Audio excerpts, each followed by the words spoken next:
तारकेश्वर किताब कक्षा 6 मा यहाँलाई स्वागत छ।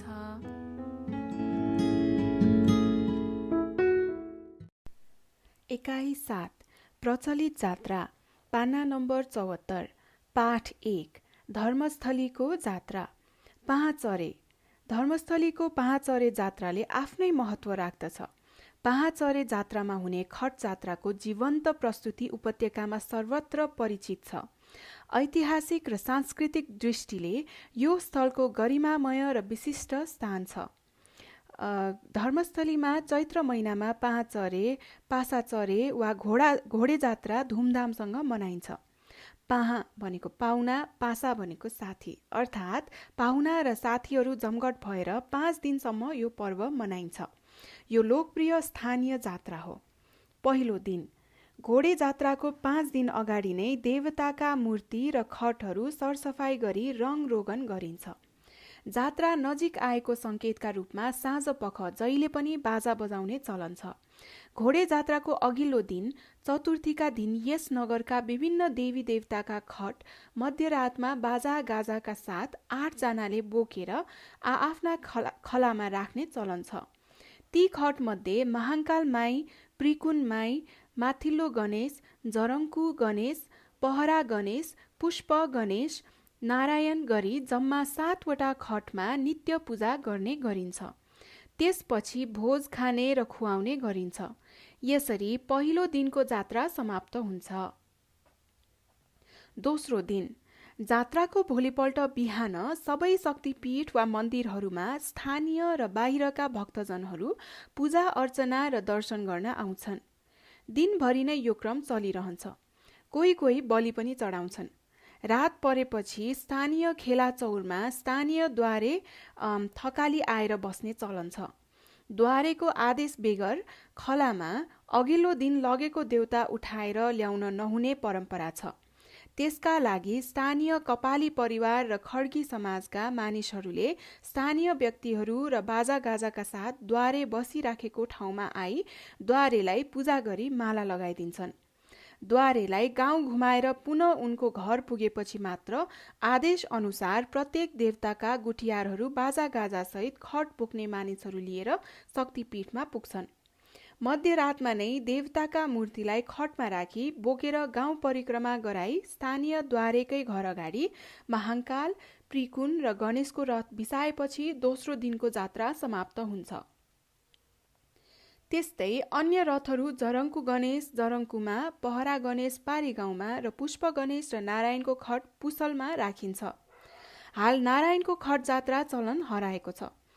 तेस्रो दिन बिहानदेखि स्थानीय द्वारेको घर अगाडि राखिएको खटमा पूजा हुन्छ। ती खटहरू दिउँसो उठाइन्छन्।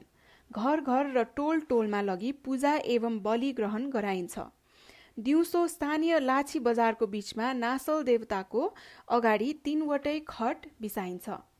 त्यहाँ जरङ्कु गणेश र पहरा गणेश पनि साँझ पख ल्याइसकेपछि सिन्दुर जात्रा धुमधामसँग हुन्छ। सिन्दुर जात्रामा द्वारे परिवारले सरकारी पूजा गर्ने चलन छ। पहिला गुठी संस्थान मार्फत सरकारी पूजाको लागि सहयोग हुन्थ्यो र 3 वटा ठुम्बा भनेको भेडाको पाठो बलि दिने चलन थियो। तर हिजो आज एउटा मात्र ठुम्बा बलि दिने चलन छ। यस रातभरि नाचगान गरिन्छ। चौथो दिन यस दिन खटलाई यथास्थानमा राखी पूजाआजा गरिन्छ। बिहान र साँझ सिन्दुर जात्रा हुन्छ। यो दिन आराम गर्ने दिन हो। नेपाल भाषामा यसलाई सुल भनिन्छ। बेलुका पख नाचगान र रमाइलो गरिन्छ। पाँचौं दिन यो दिन यस जात्राको अन्तिम दिन हो। यस दिनको जात्रा हेर्नका लागि उपत्यकाका विभिन्न ठाउँबाट मानिसहरू यहाँ आउँछन्। आफन्त, इष्टमित्र, साथी सबै नातेदारहरू बिहानैदेखि जात्रा हेर्न जम्मा हुन्छन्।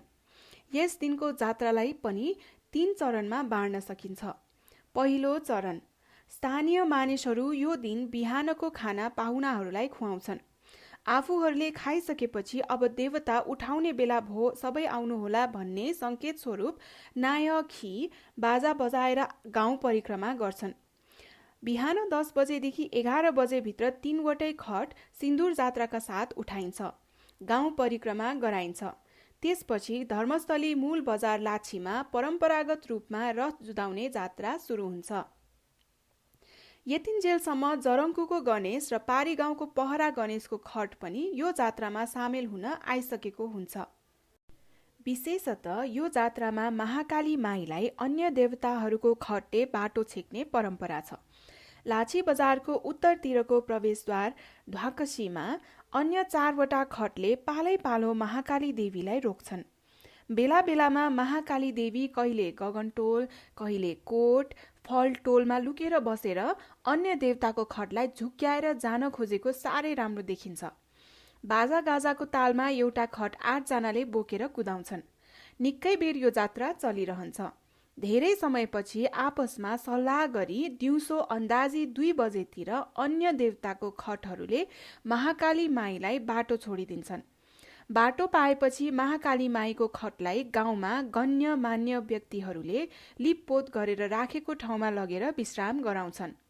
अन्य देवता गणेश र प्रिकुन पनि विश्राम गर्न सोही स्थानमा पुग्छन् र खट त्यही बिसाएर बाजा बजाउनेहरू र खट बोक्नेहरू खाजा खान घर घरमा जान्छन्। जरङ्कु गणेश जरङ्कुतिर र पहरा गणेश पनि पारी गाउँतिर जान्छन्। दोस्रो चरण। पाहुना र गाउँका मानिसहरूले खाजा खाइसकेपछि धर्मस्थली बजारमा जात्रा हेर्ने मानिसहरू बढ्न थाल्छन्। देवता अनुसारका गुठियार, बाजा बजाउने र खट बोक्नेहरू खट भएको ठाउँमा जम्मा हुन्छन्। 3वटै खट फेरि उठाइन्छ। पुनः गाउँ परिक्रमा गराइन्छ। त्यति नै बेला पहरा गणेश र जरङ्कु गणेशको खट पनि लाछी बजारमा आइसकेको हुन्छ। प्रत्येक खटलाई यतिखेर गुठियारहरूले चमर पंखाले हम्कँदै झल्लरी छाता ओढाएर बाजा गाजा नाचगान सहित लस्करै राखेर गाउँ परिक्रमा गर्दछन्। परिक्रमा सकिएपछि महाकाली माईलाई पुरानो भजन घर, हाथो फल्सापाटी, लाछी गणेशको बीचमा चमर पंखाले हम्कँदै झल्लरी छाता ओढाएर राखिन्छ। क्रमशः लामबद्ध भई ढ्वाकसी टोलबाट धर्मस्थली गणेश, जरङ्कु गणेश, पहरा गणेश, प्रिकुन गणेशले महाकाली माईलाई 3 पटक घुमेर ढोकभेट गरी 1 वर्षको लागि बिदाबारी भई गुठी घरमा लगी खट भित्र्याउँछन्। तेस्रो चरण। महाकाली माईसँग बिदाबारी लिएर आइसकेपछि पिर्कुन रथ गुठी घरमा लैजान लाछी बजारदेखि गुठियार, बाजा बजाउने, खट बोक्ने, देवतालाई पुर्याउन जानेले शिरमा टोपी र पाउमा जुत्ता लगाउनु हुँदैन।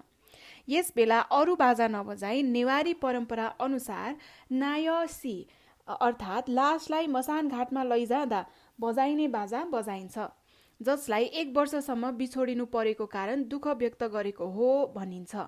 गुठियारहरूले देवताका मूर्तिलाई 1 वर्षका लागि गुठी घरमा राख्छन्।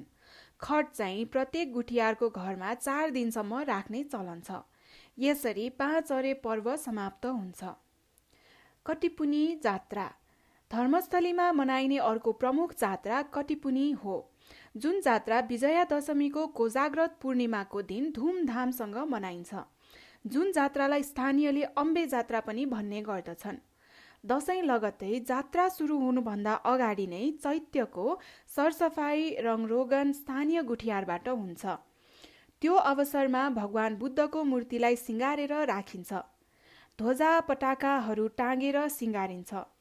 सोही दिन राति गाउँका सम्पूर्ण भक्तजन बाजा गाजा सहित खटलाई टोल परिक्रमा गराउँछन्। मध्यरातमा खटलाई खेलाचौरको चैत्य परिक्रमा गराउँदै चैत्यमा भएको पूर्वतर्फको मूर्तिमा नै टाँसेर राखिन्छ। गुठियारहरू र श्रद्धा भएका व्यक्तिहरू बाजागाजाका साथ चैत्य वरपर चौरमा रातभरि जागराम बस्छन्।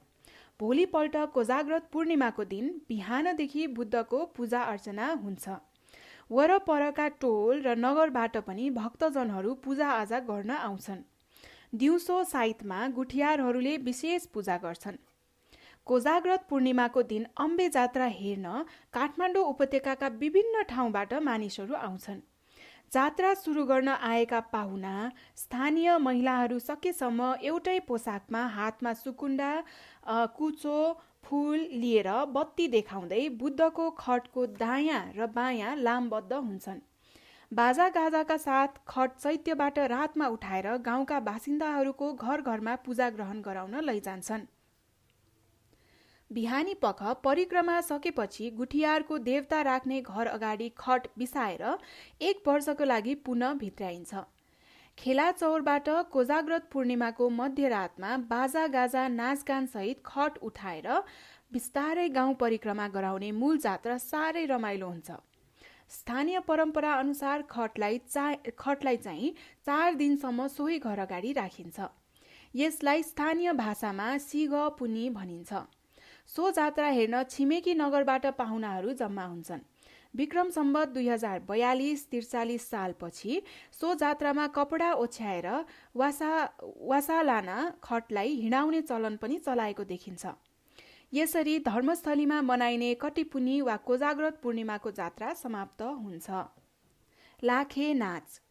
धर्मस्थलीमा प्रचलित विभिन्न नाच र परम्परा मध्ये लाखे नाच पनि एक हो। लाखे नाच नाग पञ्चमीको दिनबाट सुरु हुन्छ, जुन कृष्ण अष्टमीको दिन अन्त्य हुन्छ। लाखे नाच बेलुका बेलुका नचाइन्छ, तर जनै पूर्णिमा, गाई जात्रा र रोपाई जात्राका दिन दिउँसो पनि नचाइन्छ। कृष्ण अष्टमीको दिन भने दिनभरि मात्र नभएर रातभरि पनि लाखे नचाइन्छ।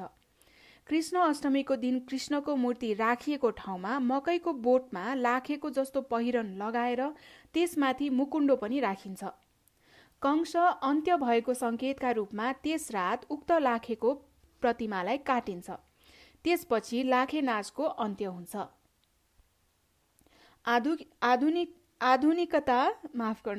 आधुनिकताको प्रभाव र संरक्षणको प्रयास। धर्मस्थलीमा मनाइने जात्राहरू मल्लकालदेखि नै चलिआएका जात्रा हुन्। संस्कृतिसँगै मनोरञ्जनका रूपमा यस्ता परम्पराहरू अगाडि बढेको पाइन्छ। यस्ता परम्पराले एक आपसमा श्रद्धा, विश्वास, एकताको भावनालाई पनि बढाएको पाइन्छ। त्यस्तै यस्ता परम्पराले धार्मिक सहिष्णुतालाई पनि कायम गरेको पाइन्छ। कटिपुनी बौद्ध र हिन्दू दुवै धर्मावलम्बीको साझा जात्रा हो। यो ज्यादै पुरानो जात्रा हो। समयको परिवर्तन र समाज रूपान्तरणका कारण यस्ता परम्परामा विभिन्न परिवर्तन देखा परेका छन्। आधुनिक प्रविधि र पद्धतिको प्रभाव यी जात्राहरूमा पनि देख्न सकिन्छ। टेलिभिजन लगायत मनोरञ्जनका साधनको आगमन हुनु पूर्व धर्मस्थलीमा नाट्य परम्परा पनि ज्यादै समृद्ध थियो। स्थानीय कला, साहित्य, संस्कृति प्रेमीको पहलमा विशेष पर्व वा समारोहमा नाटक, प्रहसन र विविध सांस्कृतिक कार्यक्रमहरू हुने गरेको थियो। तर पछिल्लो समयमा आएर यस्ता कार्यक्रममा कमी आएको छ। हिजो आज पहाचरेका अवसरमा विशेष सांस्कृतिक कार्यक्रम आयोजना गरिन्छ, तर त्यस अवसरमा स्थानीय कला संस्कृतिको प्रस्तुति न्यून मात्रामा हुने गरेको छ। त्यस्तै परम्परालाई जीवन्त राख्न यहाँ विभिन्न खलहरू सक्रिय छन्। बाँसुरी खल, ढिमे खल, दापा खल जस्तै थुप्रै खल आफ्नो भाषा, संस्कृति, वेशभूषालाई संरक्षण गर्न लागि परेका छन्। स्थानीय अग्रजहरूको प्रयासमा युवाहरूलाई तालिम दिने काम पनि भएको छ। यहाँको दापा बाजा बजाउने परम्परा हराउँदै जान लागेकोमा स्थानीयको चिन्ता बढेको छ। दापा बाजा बजाउन जान्नेहरूमा भाइलाल महर्जन, कृष्ण महर्जन र अक्कलमान डङ्गोल रहेका छन्। उनीहरूकै अगुवाईमा दापा खल बनाई बाजा संरक्षण गर्ने प्रयास भइराखेको छ। अक्कलमानसँग दापा खलको गीतको हस्तलिखित ग्रन्थ समेत रहेको देखिन्छ। यस्ता सम्पदालाई संरक्षण गरी नयाँ पुस्तामा हस्तान्तरण गर्ने प्रयास भइराखेको छ। अब हामी क्रियाकलापमा पुग्यौं। पान्ना नम्बर 80, क्रियाकलाप नम्बर 1, धर्मस्थली जात्रामा प्रत्यक्ष सहभागी भई जात्राको झलक अथवा फोटा सङ्कलन गरी पहिलो दिन, दोस्रो दिन, तेस्रो दिन, चौथो दिन र पाँचौं दिन छुट्याई चार्ट पेपरमा टाँसी कक्षाको भित्तामा टाँस्नुहोस्। नम्बर 2, कटिपुनी जात्रामा प्रत्यक्ष अथवा परोक्ष सहभागी भई विभिन्न फोटाहरू सङ्कलन गरी जात्राको झलक दिने गरी चार्ट पेपरमा टाँस्नुहोस्। अब अभ्यास पाना नम्बर 81, 1 नम्बर ठिक भए ठिक र बेठिक भए बेठिक चिन्ह लगाउनुहोस्। क, धर्मस्थलीको पहाचरे जात्रा गाई जात्राको अवसरमा मनाइन्छ। ख, पहाचरे जात्रा 5 दिनसम्म धुमधामसँग मनाइन्छ। ग, धर्मस्थलीको जात्रामा जम्मा 7 वटा खटमा विभिन्न देवी देवतालाई राखी पूजिन्छ। घ, जात्राको तेस्रो दिन बोकाको बलि दिने चलन छ। ङ कटिपुनी जात्रा घोडे जात्राको दिन मनाइन्छ। 2 छोटो उत्तर दिनुहोस्। क पाँचरे मेलामा 7 वटा खटमा राखिने देवी देवताका नाम लेख्नुहोस्। ख जात्रामा कुन देवीको खटले बाटो छेक्ने गर्दछ। ग कटिपुनी जात्रामा विशेषतः कुन देवताको पूजा गरिन्छ। घ कटिपुनी जात्रा कति दिनसम्म चल्दछ। ङ धर्मस्थलीको पाँचरे जात्रा कुन कुन ठाउँमा लाग्दछ लेख्नुहोस्। नम्बर 3 पाँचरे जात्राको दोस्रो र तेस्रो दिन कसरी मनाइन्छ लेख्नुहोस्। 4 पाँचरे जात्राको अन्तिम दिन महत्त्वपूर्ण दिन हो, स्पष्ट पार्नुहोस्। 5 कटिपुनी जात्रा मनाउने तरिका छोटकरीमा लेख्नुहोस्। 6 पाँचरे जात्राको धार्मिक र सांस्कृतिक महत्त्व स्पष्ट पार्नुहोस्। 7 कटिपुनी जात्रा धार्मिक सहिष्णुताको नमुना हो, वर्णन। र यसका साथै पान्ना नम्बर 81 मा एकाइ नम्बर 7 को पाठ 1 को अन्त्य भएको छ। म सोनिका मानन्दर आज तपाईहरुसँग बिदा हुँदैछु। धन्यवाद।